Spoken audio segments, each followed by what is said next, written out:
Hey everybody, welcome back to Video Game. So, here against the video everyone has been waiting to see.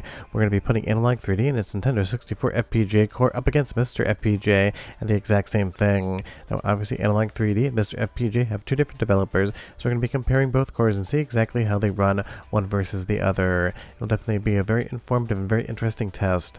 And just so you know, next week, probably around Tuesday or Wednesday, 8 p.m. Central Standard Time, I'm going to upload the same video without all the voiceover, so you can directly compare all of the different audio options. And you will see in the bottom left hand corner, you'll see a MiSTer FPGA logo when that is in fact the source, and you will see an Analogue 3D when that is the source.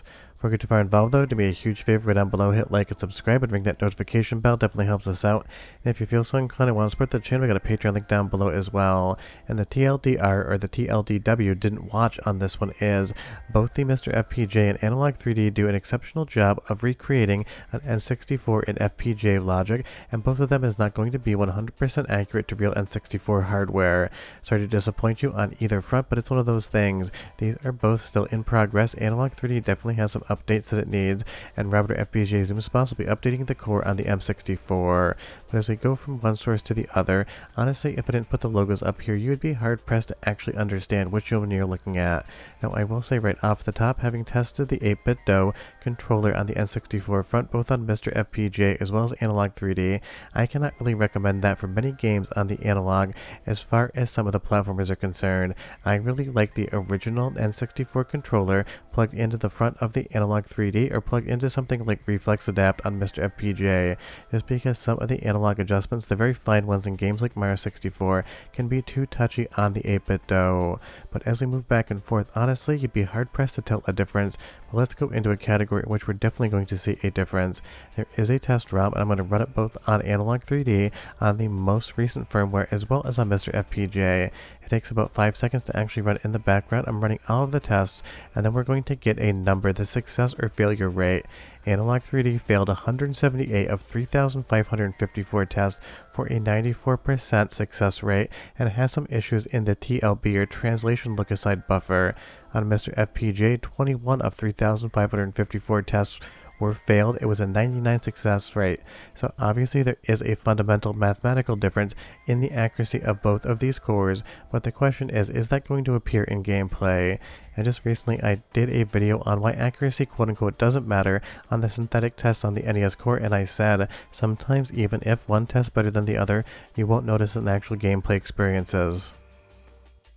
Now let's go to a locked off intro sequence here from Sin and Punishment, and I will tell you exactly where I am locking these sources to, that way you know exactly where to expect them, because it is one of those things. I like to lock to hard cuts in video sources, that way I know exactly when that's happening, so I can both expand the timeline in the left and right hand side, or the past and the future side as it were, to make sure that everything is one-to-one. And you will see here, these images look incredibly close, and again you'd be hard pressed to tell me if I didn't leave the logos down below which one was actually Analogue 3D and which one was MiSTer FPGA. So watch this fade here, you see the eyes, and you're going to see a hard cut to a monster in just a moment. That is where I've locked these two sequences off, that way we knew that everything was going to be as expected. So you get this cloud pan here, and now you're going to see a hard cut to black with a monster sitting in the frame. That is where everything is locked off, and you'll see now we are in sync. Neither the MiSTer FPGA nor the Analogue 3D will stay in sync with each other the entirety of a runtime. Now I will have another video coming in a couple weeks, but it takes longer, comparing it to real N64 hardware, but I'll tell you right now, neither Analogue 3D or the actual MiSTer FPGA core will be able to keep sync with the N64 source. Now there is a lot of things going on in the background that make that a little bit difficult to gauge, including the capture equipment and everything else, because something like Analogue 3D is going out at a slightly different frame rate than the N64 would broadcast it at. The reality is we're dealing with analog signals converted over to digital, and that can always introduce a little bit of weirdness into the chain. There is no one foolproof expert method to be able to capture all of this and guarantee that there's no aberrations in there, and anyone that tells you they can do that either has hundreds upon hundreds of thousands of dollars of equipment or is fooling themselves or fooling you. And I'm not saying anyone has said that, I'm just saying that's how incredibly difficult it is. But side by side, these are basically identical images, basically running a few frames here and there ahead of each other. So the reality is these things are basically par, even if both of them are slightly deviating from what the N64 would do. We're talking about 1 to 2 frames here or there in only a locked off cut sequence. So to explain that visually for a show your work sort of scenario, I'm pressing left and right here on the keyboard, which advances and rewinds one frame, and you will see that those two sources are persistently cutting between the actual scene and that black background at the exact same time. That means that one source in FPGA recreation is starting ever so slightly earlier, and they are getting out of sync. Now let's move over to Perfect Dark. First we're on MiSTer FPGA on the turbo core, then we'll be moving over to Analogue 3D on the overclock, the fastest overclock it has. Now this is not a overclocking video where we put up MiSTer FPGA versus Analogue 3D. That is coming as well, because if I put that in here, we'll be talking more about an hour-long video, and I just don't really like to do that. I'm going to move into the first soundtrack sample as well. The first one is going to be MiSTer FPGA, and the logo will be on the bottom left-hand side of the screen, and the second one will be Analogue 3D, and you'll see the logo as well. But honestly, these sources could be interchanged, and again, you really wouldn't have any idea which one was which. So listen.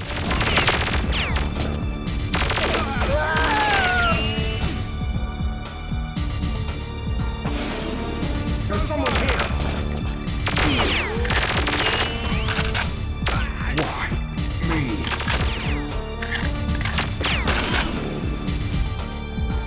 I've got a clear shot. Bloody stupid gun.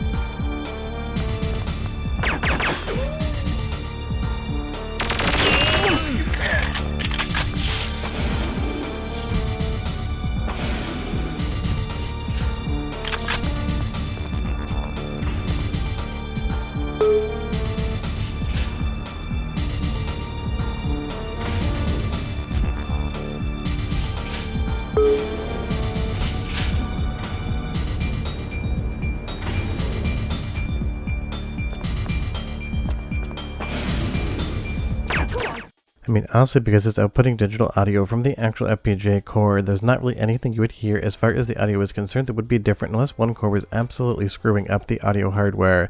That is not the case in either core, so honestly, the audio across the entirety of Analogue 3D and MiSTer FPGA is part of me. Now let's go to a side-by-side cut sequence here. Again, we're just looking for the overall frame pacing and to see if any one of those gets out of sync with the other, because that really is a good instance of telling you how closely they are running together. Now I will tell you again, I will have the Analogue 3D source here on the right and the MiSTer FPGA on the left. When I follow this video up, I'll bring the N64 in, and again, I'm going to tell you that neither one of them are going to keep a lock pacing to the actual N64. But even that in and of itself can be a very tricky thing to test, because the N64 we're using here, and big thanks to Kilter Music for capturing because he owns that, is going to be the Ultra HDMI mod. It is very likely that that does something in the video timing that could throw things off as well. Timings are incredibly tight and timings are incredibly difficult to actually compare, but it is our best comparison when we take control away from the player and let the game's own logic run. But you'll see here, even though the frame pacing was ever so slightly odd, when Joanna Dark actually goes into her head here and gets control of her weapon, we are basically 1-to-1 par. So there really isn't going to be any playability difference between MiSTer FPGA and Analogue 3D. And if you are wondering what the big difference is, the stuff that one will run and the others won't, I will have that in the end of the video, but I'll tell you right now, I was only able to find one instance of a game that Analogue 3D would run that MiSTer FPGA wouldn't, and vice versa, something that MiSTer would run that Analogue 3D ended up crashing on. So the reality here, if you want a differentiating factor, is that the Analogue 3D is going to be 4K and it's going to read cards, and the MiSTer FPGA is going to be 1080p, but it's going to come with hundreds upon hundreds of other cores, console cores, handheld cores, arcade cores, and even computer cores, something that we know full well the Analogue 3D is never going to do. So that might be the best way to actually inform your decision-making process exactly what it is you want. Let's move over to Blast Core. Here, a game that definitely is a little bit tricky to run on anything because the frame rate definitely loves to wildly fluctuate.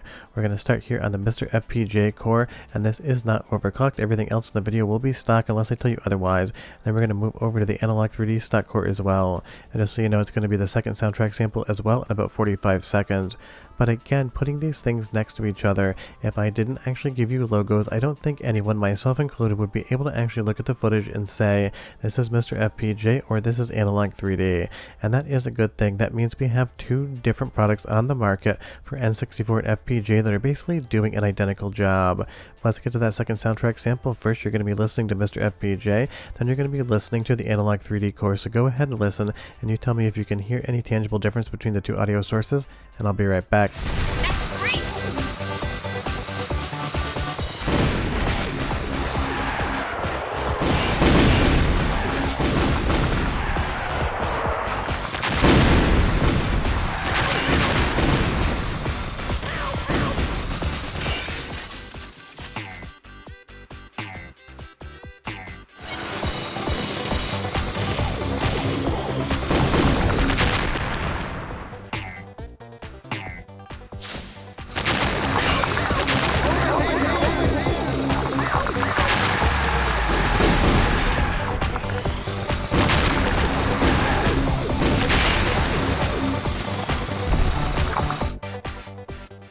Now, if there's any tangible difference between those two audio sources and how good or bad they are, I would have absolutely no idea. But I always say in videos, I am a film person.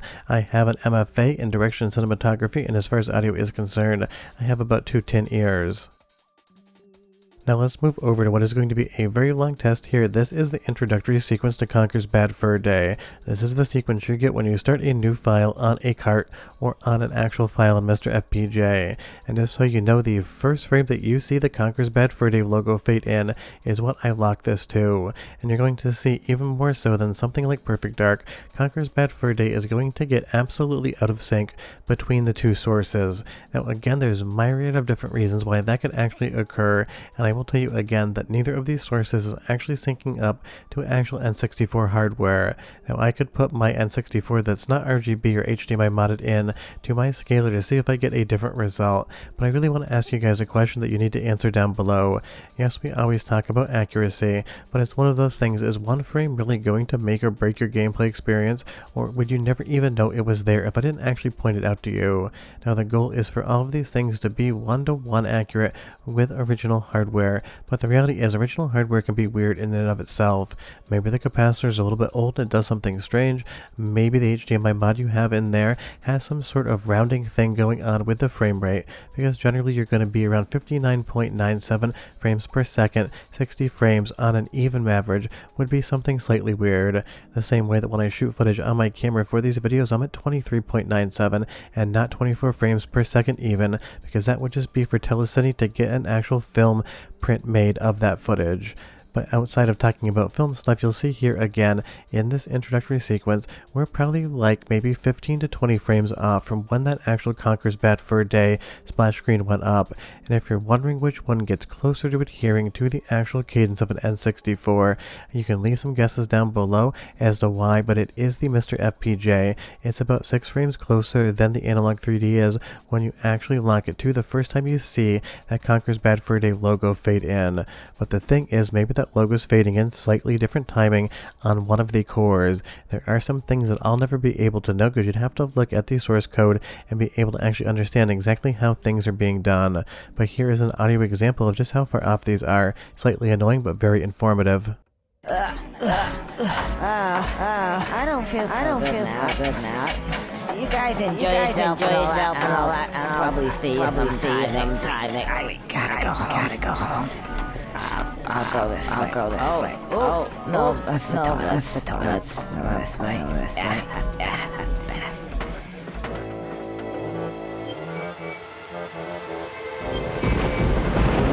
Too good tonight.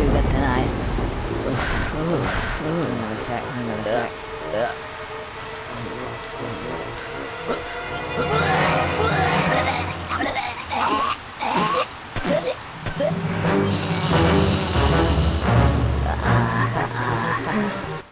So now you have an audio example to go along with a visual example of just how far apart these two things truly are. And even if that Conker's Bad Fur Day logo did load in ever so slightly off from what MiSTer FPGA was doing, it really wouldn't explain the overall persistence difference between the two sources.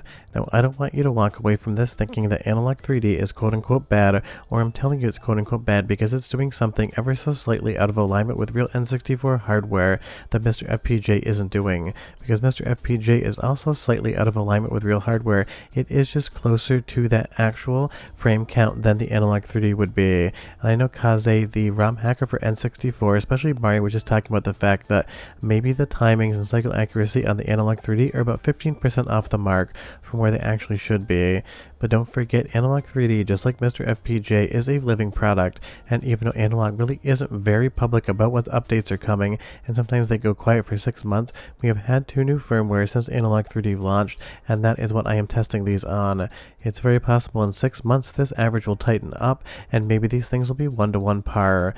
We just don't know. But then again, like I said, if you don't measure it, maybe you don't care about the result. That is the reality of the situation here. If you were just watching this cutscene, all of the graphics would look correct, all of the audio pacing would be good. You would never know that maybe if you put real hardware next to either one of these, that they would get between 6 to 12 frames off for the actual hardware. It's just one of those realities. People get really caught up in accuracy, and I totally understand that because FPGA is supposed to be more accurate than software emulation, and in many respects it can be, but this is still code basically acting as the original hardware, so a lot of times you're going to get into situations like this where if you actually put them side by side, this is the reality of the situation. It could be any number of things. It could be basically something in the decompression algorithm, because Conker's Bad Fur Day does have compressed assets where maybe something like MiSTer FPGA is doing it slower and closer in line to something like the N64, where maybe Analogue 3D is definitely running it faster. Because the one tricky thing about this entire test is the overclocking mode doesn't have a toggle for off. It's auto and then the 3 options from there. So who knows what auto really is doing underneath the hood of these things. Analogue will not be specific about what that is, so we'll never exactly know what's going on. But here is your test for the video. Is this MiSTer FPGA? Is this N64 Ultra HDMI? Or is it Analogue 3D? I can guarantee you right now that if you decide to guess at it, you are going to be doing exactly that, just guessing at the result you see here. Let's move over to Wave Race 64, one of Nintendo 64's best games, and honestly still one of the best racing games ever to take place on water, not called Hydro Thunder. We're starting off with MiSTer FPGA, and we'll move over to Analogue 3D. When I actually just show you this footage, you would have no idea which was which again, because these are both playing to perfection. But there is a very interesting measurable difference between these two sources, and I will show you that in just a moment. But think to yourself, when you're actually trying to look for deviances from a norm, what do? You look for some sort of lock frame, or you look for some sort of numerical number that you can lock to and understand exactly how it's going. Now there's basically a thing called a tick rate in gaming hardware, and that can do a lot of things. And of course there's also RNG, or random number generators, underneath the gameplay as well. Now I do not believe that RNG would affect anything on the actual Wave Race 64 side of things, but those are also some of those quote-unquote inexplicable aberrations that you have to observe in hardware when you're actually trying to figure out a difference. So again, as far as the gameplay experience on both Wave Race 64 on MiSTer FPGA and Analogue 3D, if I put a controller in your hand, launched the game, and hid where the cord was going and didn't allow you to have access to the menu, 100 out of 100 of you would not be able to tell me which one you were playing. That is how incredibly close these things are, and why basically both of these games and both of these systems are going to do an incredible job for you if you want to play N64. Now the one thing I wish Analogue 3D did have is some sort of control over the audio volume within the operating system itself, because I cannot find one, and I went over all of their setting menus on the website and I couldn't find that either, because when you're capturing you have less granular control over volume than a television, which leads us into the next soundtrack sample. Tell me if you think this maybe is clipped. Final lap. Keep it up.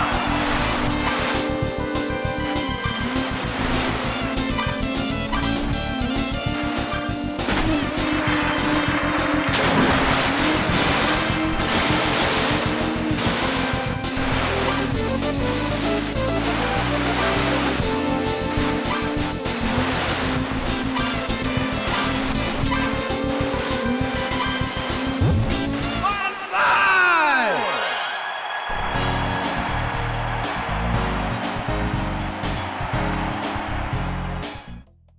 Now if we actually go side by side on these things, you'll see here I have locked the frame to the first frame in which you get control, and the first frame that the time counter actually starts iterating from 0000000, and that is going to be something internal into the N64 that is keeping time, because obviously cycles are time, different CPU processes are time. A frame counter is nothing more than a timer in a game, and it does give us a really good example of how these things can slightly deviate even if you'd absolutely have no idea if I didn't show you. So what I did here is basically run the race for the first moment that the counter started to iterate, and what I got was this discrepancy, 29483 versus 29561. That means there is a difference in the internal counter between MiSTer FPGA and Analogue 3D, and even I mentioned it in the review, I'll go over it one more time. By default in Donkey Kong 64, in the attract sequence here, Donkey Kong is going to be able to grab those vines and swing across that chasm and jump into the barrel. That is something on the stock and turbo cores without adjusting any segments of the actual RAM timing will not work on MiSTer FPGA. Donkey Kong will jump in the water here, he will scale this vine like anything else, but because of the RAM timing, by default, he's actually going to take a weird right hand turn here and jump off into the water. I love that the game logic still makes him swim even though it's not working as the developers intended. But as I said in the review, if you switch one RAM timing setting around in the same attract sequence on MiSTer FPGA and the N64 core, you're going to see that Donkey Kong is going to be able to climb this vine and then go ahead and get the smaller vines. The one nice thing about MiSTer FPGA versus Analogue 3D is just how granular you can get with the settings, especially if you go into the debug menu or the VI implementation menu, something that Analogue 3D doesn't allow you to actually do. Now for the big delineating factor, the only one I could find. This is Peach's Fury by Kaze Emanuar, and this is something that gets into the game on MiSTer FPGA, but the first frame that you actually take control absolutely crashes. That's because on the MiSTer side of things, the video implementation for some of the unofficial features was never done by Robert FPGA Zoomspas, just down to some of the overall availability of the logic elements. So if you want to play Peach's Fury, you want an Analogue 3D because MiSTer FPGA just isn't going to do that whatsoever. But I would say here in Analogue 3D it's not running as well as real hardware. Let's move over to Diddy Kong Racing and the performance patch, which I actually demoed on MiSTer FPGA. In the turbo core variant, it'll get the game basically almost to a locked 60 frames per second, which definitely Analogue 3D is doing here as well, because I'm also running the most aggressive overclock on the Analogue 3D core. And this is one of those things, there's a ton of different patches to improve performance on both N64 games, whether you're on MiSTer FPGA, real hardware, or Analogue 3D. But some of those patches can be a little bit tricky to run, and sometimes in software emulation they don't like to run at all. So this was a situation in which I actually found Analogue 3D was suffering, because once you actually try to get into the races, you're going to see that it doesn't exactly work the way you would expect. Now this is a ROM hack, as is Peach's Fury, so honestly I'm not striking either system for not being able to actually run them, but here once you actually try to go into the races, it blacks out on the screen, it is crashed, and all you can do is quit the flash cart and go ahead and boot it again. But if you can't tell already, this is an incredibly close race, and I could basically run every single game next to each other and not find many differences whatsoever, which means you, the casual player that wants to sit down and play some N64 and FPGA, have a couple choices to make. 1. Do you care about real carts? 2. Do you want a device that has one core and only one core, or do you want something that has like 500 plus cores? Those are only questions you can answer yourself, and of course we still have the ModRetro M64 pending, which is going to be the MiSTer FPGA core by FPGA Zoomspas, except with improvements, because he's going to have a beefier set of hardware to actually run against. And leave me a comment down below and you tell me, what are you watching here as far as the actual footage is concerned of Conker's Bad Fur Day, because I don't think anyone's going to be able to tell. But that's the comparison of ROM hacks next and real hardware after that. But I hope you guys enjoyed the video. Bye bye.